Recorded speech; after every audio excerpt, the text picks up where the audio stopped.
Olá, meu nome é Tássia, sou professora de língua portuguesa e hoje nós vamos aprender um pouco mais sobre concordância verbal.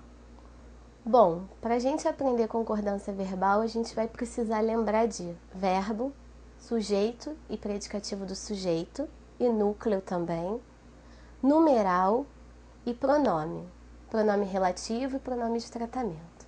Então vamos ver o primeiro caso de concordância verbal, que é com o sujeito simples.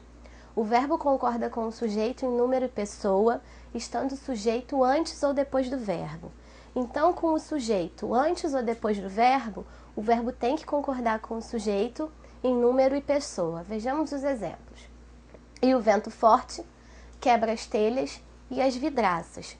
Então, relembrando, que sujeito aí é o termo sobre o qual o restante da oração nos diz algo.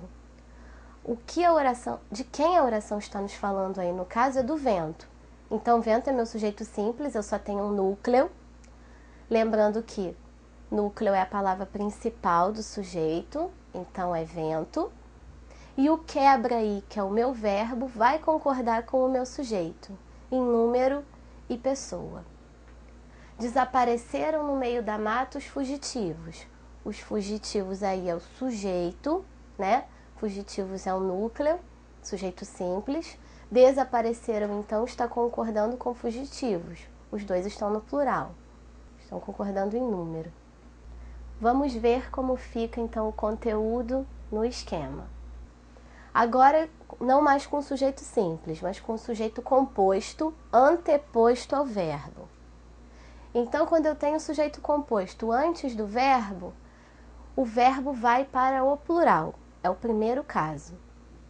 Vejamos o exemplo.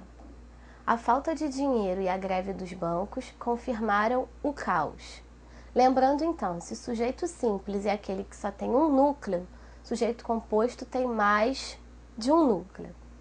Então aí o meu sujeito, de quem a oração está falando é a falta de dinheiro e a greve dos bancos. Então eu tenho sujeito composto. O confirmaram, que é o verbo, está concordando, com a falta de dinheiro e a greve dos bancos. Está indo para o plural, está concordando com os dois núcleos aí. E ainda pode-se admitir o verbo no singular, quando os núcleos forem sinônimos. Então eu tenho a debilitação e a fraqueza, vincava cruelmente seu velho rosto. Então eu tenho aí um sujeito composto, a debilitação e a fraqueza, e eu tenho dois núcleos, debilitação e fraqueza. Esses dois núcleos, eles são sinônimos, São palavras semelhantes, debilitação e fraqueza.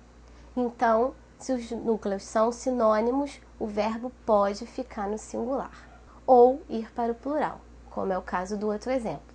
A debilitação e a fraqueza vincavam cruelmente seu velho rosto. Aí é opcional, ou fica no singular ou vai para o plural. Se os núcleos aparecem em sequência gradativa, então se eu tenho os meus núcleos do sujeito antes do verbo, esse verbo, e na sequência gradativa, o meu verbo pode ficar no singular ou ir para o plural. Vejamos os exemplos. A picada, a coceira, o mal-estar deixou-a nervosa. Sequência gradativa aí pode ser crescente, ou decrescente. Então eu tenho a picada, depois então aconteceu a coceira e depois ocorreu o mal-estar. Então é uma sequência gradativa. E aí o meu verbo eu optei por deixá-lo no singular. Mas vejamos o exemplo de baixo. A picada, a coceira, o mal-estar deixaram-na nervosa. Aí eu optei em colocar no plural. E aí os núcleos, picada, coceira e mal-estar. C. O verbo fica no singular. Quando que o verbo vai ficar no singular? Se os núcleos se referirem à mesma pessoa ou coisa. Então eu tenho como exemplo, a dona de casa, a mãe, a mulher, é fundamental na mudança da sociedade.